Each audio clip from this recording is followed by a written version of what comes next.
అపోస్తుల కార్యములు 26వ అధ్యాయము చదువుకుందాం. అగ్రిప్ప పౌలును చూసి, నీ పక్షమున చెప్పుకొనుటకు నీకు సెలవైనదనెను. అప్పుడు పౌలు చేయి చాచి ఇలాగూ సమాధానము చెప్పసాగాను.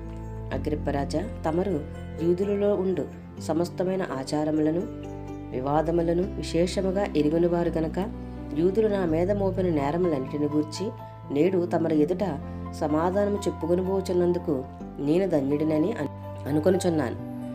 తాల్మితో నా మనవి వినవలెనని వేడుకొనుచున్నాను. మొదటి నుండి యెరూషలేములో నా జనం మధ్యను బాల్యము నుండి నేను బ్రతికిన బ్రతుకు ఎలాంటిదో యూదులందరూ ఎరుగుదురు. వారు మొదటి నుండి నన్ను ఎరుగునివారు గనుక సాక్ష్యమిచ్చుటకు వారికిష్టమైతే నేను మన మతములోని బహు నిష్టగల తెగను అనుసరించి పరిశీలునిగా ప్రవర్తించినట్లు చెప్పగలరు. ఇప్పుడైతే దేవుడు మన పితరులకు చేసిన వాగ్దానం విషయమైన నిరీక్షణ గూర్చి నేను విమర్శింపబడుటకు నిలిచి ఉన్నాను. మన 12 గోత్రముల వారు ఎడతెగక దేవారాత్రులు దేవుని సేవించుచు ఆ వాగ్దానము పొందుదమని నిరీక్షించుచున్నారు. ఓ రాజా, ఈ నిరీక్షణ విషయమే యూదులు నా మీద నేరం మోపి ఉన్నారు. దేవుడు మృతులను లేపునన్న సంగతి నమ్మదగినదని మీరెలా ఎంచుచున్నారు? నజరేయుడైన యేసు నామమునకు విరోధముగా అనేక కార్యములు చేయవలనని నేను అనుకుంటుని. యెరూషలేములో నేను ఎలాగో చేసిదని నేను ప్రధాన యాజకుల వలన అధికారం పొంది పరిశుద్ధులను అనేకులను చెరసాలలో వేసి వారిని చంపినప్పుడు సమ్మతించితిని. అనేక పర్యాయములు సమాజములన్నిటిలో వారిని దండించి వారు దేవదోషం చేయనట్లు బలవంత పెట్ట చూచితిని. మరియు వారి మీద మిక్కిలి క్రోధము గలవాడనే ఇతర పట్టణములకు వెళ్ళి వారిని హింసించుచుంటిని.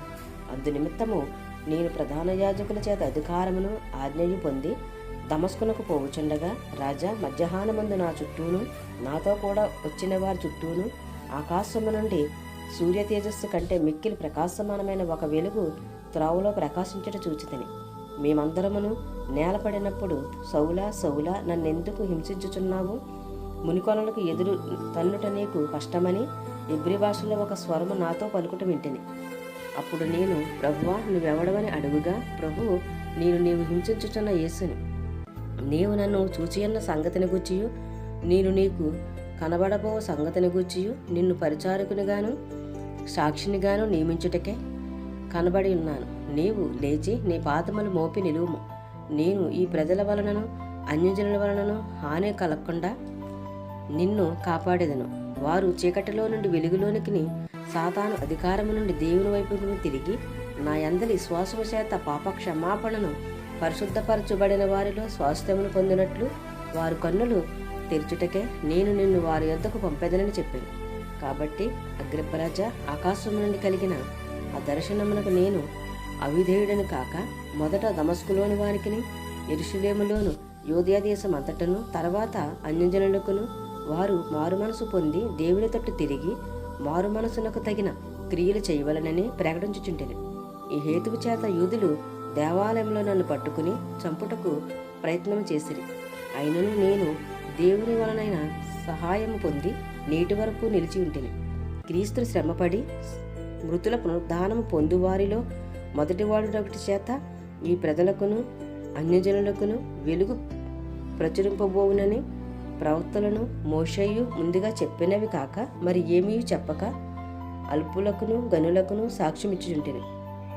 అతడు ఇలాగ సమాధానము చెప్పుకొనిచుండగా పేస్తూ, పౌలా, నీవు వెర్రివాడవు, అతి విద్య వలన నీకు వెర్రి పట్టినదని గొప్ప శబ్దంతో చెప్పాను. అందుకు పౌలు ఇట్లనెను, మహాఘనత వహించిన పేస్తూ, నేను ఎర్రివాడిని కాను గాని సత్యమును స్వస్థబుద్ధియు గలమాటలేనే చెప్పుచున్నాను. రాజు ఈ సంగతు లెరుగను గనుక అతని ఎదుట నేను ధైర్యముగా మాట్లాడుచున్నాను. వాటిలో ఒకటియు అతనికి మరుగై ఉండలేదని రూఢిగా నమ్ముచున్నాను. ఇది ఒక మూలను జరిగిన కార్యము కాదు. అగ్రిప్పరాజా, తమరు ప్రవక్తలను నమ్ముచున్నారని నేను ఎరుగుదును. అందుకు అగ్రిప్ప, ఎంత సులభముగా నన్ను క్రైస్తవుని చేయచూచున్నావే అని పౌలుతో చెప్పాను. అందుకు పౌలు, సులభముగాను దుర్లభముగాను తమరు మాత్రము కాదు, నేడు నా మాట ఇనువారందరూ ఈ బంధకములు తప్ప నావలే ఉండునట్లు దేవుడు అనుగ్రహించును గాక అనెను. అంతటి రాజును అధిపతియు బెర్నికేయు వారితో కూడా కూర్చుండిన వారు లేచి అవతలకు పోయి, ఈ మనుషుడు మరణముకైనను బంధకమునకైనను తగిన దేమేయూ చేయలేదని తమలో తాము మాట్లాడుకుని అందుకు అగ్రిప్ప, ఈ మనుషుడు కైసరు ఎదుట చెప్పుకొందనని అనని ఎడల అతనిని విడుదల చేయవచ్చునని ఫేస్తుతో చెప్పాను.